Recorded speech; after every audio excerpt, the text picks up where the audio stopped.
So, what I learned about talking to an Israeli guy. He wanted to talk to me because he saw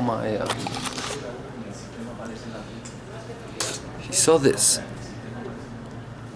Free Palestine. Okay, free Palestine. Like, free it. He saw this and he came on me and after me and he said, "Why are you not wearing an Israel sign?" And I was like, "Yeah, we can talk about this." And I didn't tell him most of my opinion because I realized he wouldn't be able to comprehend it. But I wanted to understand him. And he kept pushing, asking me for, "What is your solution? What is your solution? What is your solution?" And I was like, "I don't have one. I don't have one. But if I would suggest any, I would say live fucking together in peace in one fucking nation, because I don't care what the fucking nation even is." Because I think everybody who's trying to force a solution on the other side, it's just more violence. No. People on both sides will always believe they need to fight, and they will always believe it's important that they kill each other, because otherwise they would have stopped this fucking thing in Israel and Palestine. And this Israeli guy, he was like, "I'm the most left-wing family, and we are so for peace, and we are so peaceful, but if you have the one-state solution, you are a part of Hamas, and we cannot talk to you. No one in my country will talk to you. So if there's any solution, it's going to be two states, and the Palestinian state, they will not have a military, and they will not have airports, and before all of this happens, we will educate them. Like, our education will be the new education for them, because they are crazy." So that was his opinion towards these issues. And I realized that he just wants to win the war permanently under his conditions, because that's probably the most humane opinion that got sold in Israel. And I met one more taker of it, one more buyer, who is telling himself, "This is humane to do. This is like democratic. This is like the way, the most peaceful way we can achieve this, by forcing them to think what we want them to think, taking their weapons away, taking their airports away." Yeah. And he always referred to, "This is what the best people are thinking in Israel. This is what everybody thinks in Israel. And you cannot think that, because this is what bad people thought." Like, this was his final argument, was always, "There's a majority for this, and what you say, people like Arafat or Hamas said that." So that was his reasoning. Super funny, super enlightening, and super revealing also, I think. I will not judge him, but I want to analyze this. And when I analyze this, I come to the point that, of course, most people on both sides are fucked up, crazy, brainwashed. They gotta be, because otherwise they would make their leaders stopping manipulating them, stopping making them kill each other. But because they live in this fucking mindset of an eternal war, and that they are on the right side because their families were here and they gotta defend themselves. Yeah, I understand that. If you're totally afraid and totally brainwashed and totally fucked in the head, you need to think that. You need to justify somehow genocide and killing, and no matter which side you take, each side kills. One side does more of a genocide because they are able to. And when I asked him if he wants to participate in a work towards peace and world peace and communicating, he instantly got out of the offense, and he just told me he is not the right guy, which was the one thing I agreed to. He's not. It was interesting to understand him, and it was also good to tell him not my opinion, because he was saying something of, "This is just, and we need to defend ourselves." And in my opinion, this is just a question of power. who had the most weapons and who was the most brutal and who had the most support. And obviously Israel is an outpost of imperialism. It is there to generate constant war and constant value from war.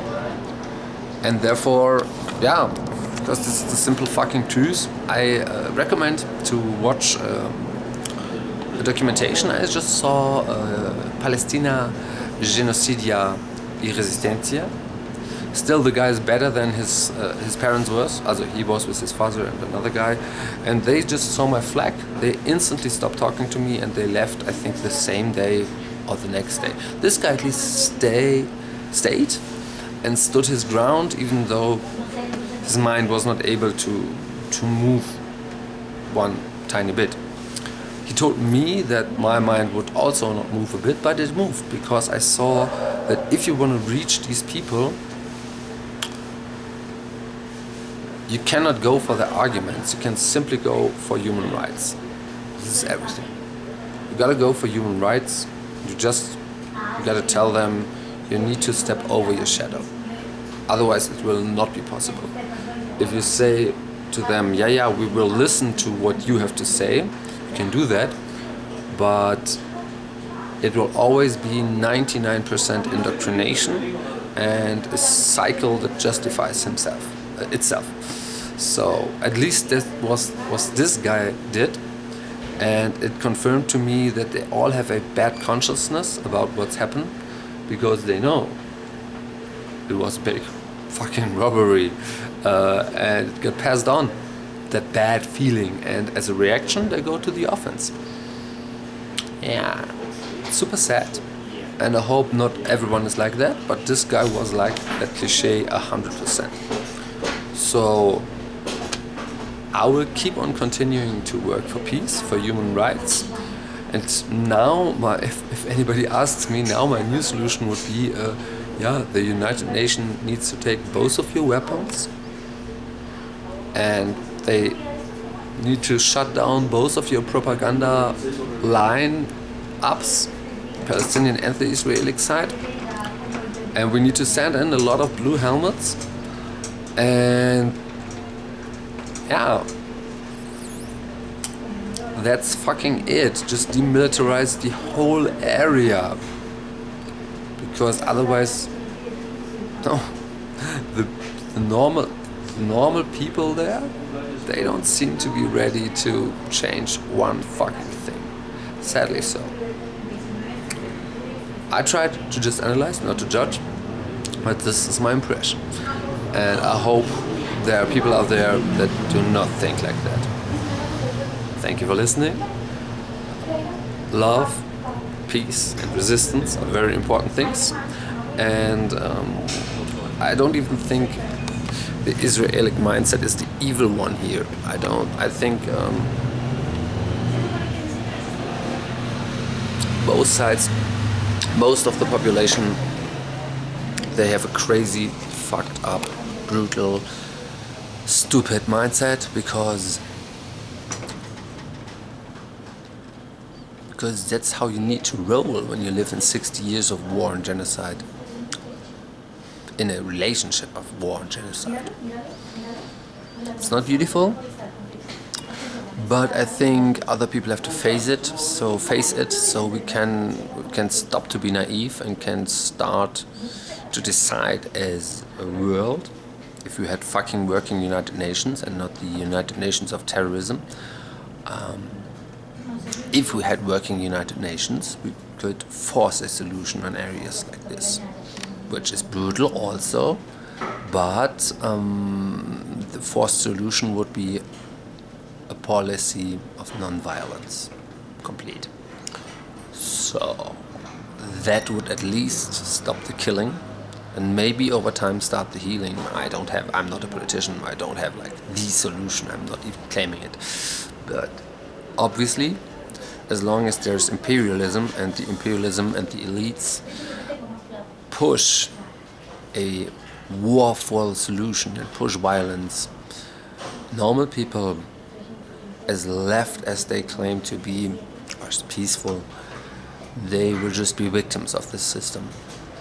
And it was hard to encounter one of those who was totally not seeing it, and me not be able to even trying to open his eyes for that. But still, I was thankful for the talk. It was super enlightening, and yeah, I'm curious what happens after this totally anti-Zionistic clip, if I will get any more reaction, but it was just what I witnessed, and it fulfilled a few cliches I listened to before. And I want to talk to as many people from this region as possible, just to see if their heads are all broken down like that. Have a good time.